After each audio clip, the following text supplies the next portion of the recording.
What's up, YouTube, man? It's your boy, Action Jackson, and in today's video, I'm going to be talking about the player acquisitions coming into the training camp. We're almost a month away from training camp. So far, we're close to the 90 player mark of the amount of players that are on the roster, and also I'm going to talk about what the reports came out of minicamp. And minicamp did start today at the time of this recording, which is June 6th, Tuesday. So before we hop into the video, I would appreciate if you guys would like the video, subscribe if you're new, comment, and share my video with anyone who you know will watch my videos. So hopping straight into it, man. So for, prior to this recording, there was 88 players on our roster, and wide receiver Antonio Callaway, as you guys know, don't matter who the player is, how big of a name, how small of a name, if he is part of the Cowboys or used to be part of the Cowboys, he'll always be brought up in the news. But Antonio Callaway got arrested for driving with a suspended license or something of that magnitude, just doing something he wasn't supposed to do, wrong place, wrong time. He got arrested for that, and hearing from that arrest, like less than 24 hours, he got released by the Dallas Cowboys. So shout out to Patrick Nosey Walker. Make sure you guys follow him, the voice of the star, and I also know he has a great podcast about men's mental health. So make sure you guys go check all that with him. But he said yesterday evening, or afternoon rather, he said that it's confirmed that it's actually 7 people that were coming in and working out at the Star on Monday, per Jerry Jones. And the 7 that we ended up finding out from Patrick was that it was N'Keal Harry, former first-round pick at ASU, drafted by the New England Patriots.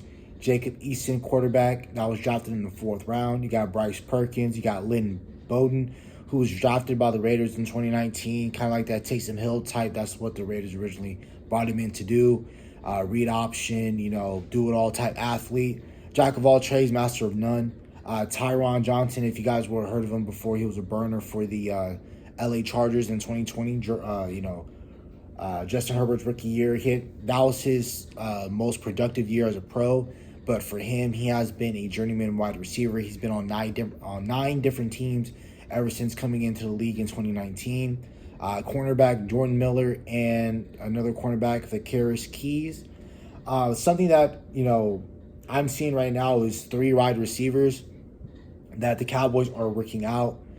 They already signed 1 wide receiver.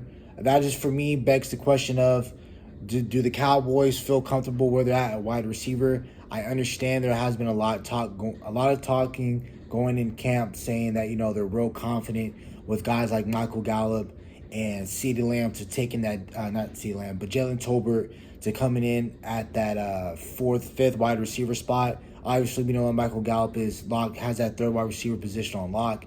Obviously, the wide receiver 4 battles going between Semi Fehoko and Jalen Tolbert. I've been hearing a lot of great talkings about those players. But, for me, how I base a lot of these mini camps and what I'm about to talk about is about how, a lot of these guys are one-on-one athletes. I already talked about in my previous video. These guys are 1% athletes. They work their entire lives and dedicated their entire regimen. They have perfect eating styles, everything for them to perfect their body for their profession. So them making plays without pads is no surprise to me. But for me, the real work comes with the pads on. Once the pads are on and you're still making plays, then that's when I know you're going to be for real. But I've been hearing a lot of great things from Jalen Tolbert, saying he's been moving well. He's been smiling a lot. He's been making a lot of great plays. And, also I've been hearing from the word of mouth from Kelvin Joseph, shout out to, Landlord, Alabama, West Coast Cowboys, and everybody who's part of that podcast. All together, been interviewing a lot of guys, like they're doing Cavante Turpin on Wednesday. But long story short, they interviewed Kelvin Joseph last Wednesday, and he was talking about how, they were saying what's a good wide receiver, underrated wide receiver that's not being talked about a lot.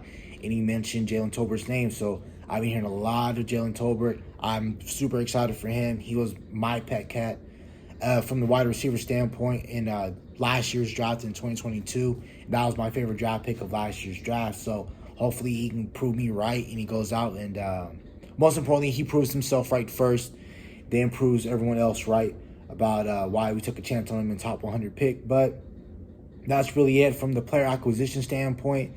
I understand the biggest need that we need to focus on right now is kicker. There's still Mason Crosby, Robbie Gould. Those are the only two I really care about. The wild card that we can potentially bring back onto this team is Brett Maher. But I think that's why the Dallas Cowboys need to be proactive right now and go get Robbie Gould or Mason Crosby. I'm more of a Robbie Gould guy myself because I know the reason why the Niners aren't going to go back to him is because the Niners, with their third round pick, their compensatory picks at like 3 in a row, they picked kicker Jake Moody, who we were looking at out of Michigan. So I think the Niners are going to stick with him, and I think that makes Robbie Gould available for the Dallas Cowboys. They've been in talks to get him, so I think that the Dallas Cowboys should be proactive on that and jump on that quickly, knowing that training camp, like I said, is less than a month away. So that pretty much wraps it up with player acquisitions right there. Now today we're just going to go over the OTA mini camp notes from today. And the very first thing that has been highlighted on everybody's radar is Jabril Cox, man. Just stepping it back real quick about Jabril Cox and his story really was that he came out of the 2021 NFL draft, 4th round, and he was dedicated. A lot of people dedicated us with, we got the steal of the draft in the early day 3 with getting a do-it-all linebacker, kind of like a DeMarvin Overshown in terms of he was a safety converted into linebacker. He made his name and his bones in North Dakota State University. He had an opportunity to go out and play for SEC football and go play in LSU, and that was the COVID year. So he had limited amount of reps and snaps at LSU, but most likely, him and Damone Clark were both a linebacker duo at LSU that were very, very solid. And, Jabril Cox get drafted by Dallas Cowboys. He has a solid game in the New York Giants where he stopped Daniel Jones from, scoring a touchdown. The after effects of that play for Daniel Jones wasn't that great. But, he made a great play on that. And then about 2-3 weeks later, on special teams, play on Halloween against the Minnesota Vikings on Sunday night, he tears his ACL. He comes back in 2022. And, it takes 2 years to officially recover from a ACL injury. It takes 1 year just to get medically cleared just to play, and you're not really yourself once a full year back. But the second year is when you finally start to get your legs underneath you and everything like that. Just look at it with Michael Gallup, same thing. Odell, same ordeal. So basically all that concluded, the very first thing that was popped up on everybody's radar today was great news. Coaches were talking about him, how great he was doing in minicamp. They said that during the final drive of the very first minicamp practice, Jabril Cox had 2 consecutive pass breakups to prevent touchdowns in the red zone. This was at quarterback at one of them. And then after he made that amazing play, he was sworn by teammates in celebration afterwards, says Patrick No-C Walker. Credit to him. Again, I'm not going to be a hypocrite. I already said that if you're not wearing pads, it's not much of a shocker to me that you're making plays because you're a 1% athlete. You're one of the best athletes in the world. And, for you to make that play without pads on, I expect that. But for me, just giving you guys a little background story of Jabril Cox, like I said, coming into the league as a 4th round, already behind on the depth chart between, Micah, Leighton Vander Esch. At that point, we had Jalen Smith. So we had a bunch of linebackers, and it was tough for him to even make the roster regardless. Then for him to come his first year, he makes solid plays, like I said, against the Giants. Mostly of a special teams, top of cat his first 2 years. But his first year on Halloween, he tears his ACL. Comes back, doesn't have a great,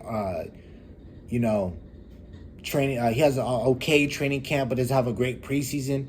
And, you start to weigh on yourself and, you start to doubt yourself a little bit. Just a little bit. I don't know Jabril Cox's mindset, but I can only imagine. You see a lot of these guys, even star players, talk about it. When they come back from major injuries, they don't know what they're going to be like when they come from them. So I just think that Jabril, from this standpoint, of a mental standpoint, this gives him reassurance that he can actually, again, play in this league and that he can compete with one-on-one athletes. And I think that's what Jabril Cox needs. I understand when the pads come on, it's a whole different story. But I think Jabril Cox mentally needed this for him to continue as a linebacker. And just, again, you take another step back and you look at this defense overall. If you look at this defense subjectively, you put your biases aside as a Cowboy fan, you got mostly everything. You fixed cornerback 2 with Stephon Gilmore, who is globally known as a top 10 cornerback. Whether you rank him top 5, he's 10, he's 8, he's highly regard and highly think of Stephon Gilmore. Trayvon Diggs, same thing, still a top 10 cornerback no matter how you feel about him. We got underrated safeties. You're not going to get a whole lot of recognition. Within us in the Cowboy community, we know how much Malik, Jaron Kearse, and Donovan Wilson, and even want to throw in Israel Mukuamu as well. We got 4 safeties that all can play sub, linebacker, nickel, play on the roof, as Foots the King likes to say. So there's so many different things that our safeties can do. We just have everything everywhere. We finally got that nose tackle that we've been desperately looking for. It's almost 35 years we've been looking for a true nose tackle like that. We got a generational player in Micah Parsons who can play anywhere on the front 7, even nickel, safety if he wanted to. DeMarcus Lawrence is really great in the run defense. Sam Williams is going to have a solid year, in my opinion, I just know. And then you also got to think about, you got Quentin Bohanna, you got Jonathan Higgins, who's another great vet, you got Leighton Vander Esch. You have so many great guys that if Jabril Cox can just step in and just be a plus, if he can just come in, be a plus, there's not a major drop-off between linebackers from the starters to the second string to the third string. That's what creates overall Super Bowl rosters, and that's what gets you to the Super Bowl and everything like that. If there's no major drop-offs because injuries happen, players get scared of the moment, anything like that, if Jabril Cox can step in and be, who knows, one of our best linebackers, this can take our defense to Teflon. Our defense is so unstoppable, you don't know what to do. We'll have an overwhelming defense like how the Niners do. Steelers, how people are overrating the Philadelphia Eagles. Like, we can have a defense like that if Jabril Cox can come in and show his potential. So Tristan, our kicker, he went 9 for 9 today, also making a 55-yard kick. That's solid. That's okay. But I'm still in the camp of getting a way better kicker in Robbie Gould or Mason Crosby. But if Tristan can come out and build his confidence, I'm all for that. But he just won't. For me, you don't want to be that playoff team that has special teams issues, especially your kicker, because we dealt with that with Greg Zuerlein. We don't want somebody who is shaky at the kicker position. Stephon Gilmore baited Dak for easy interception at the pylon during the 7-on-7, says Kyle Yeomans. And rookie wide receiver Jalen Brooks had a nice diving catch that Kyle Yeomans called the catch of the day. Deuce Vaughn rotated in with the starters today during red zone 7-on-7, says Michael Gelkin. And Jalen Tolbert, again, bringing his name up again, caught multiple touchdowns during a red zone 7-on-7 period. And that's about it for minicamp.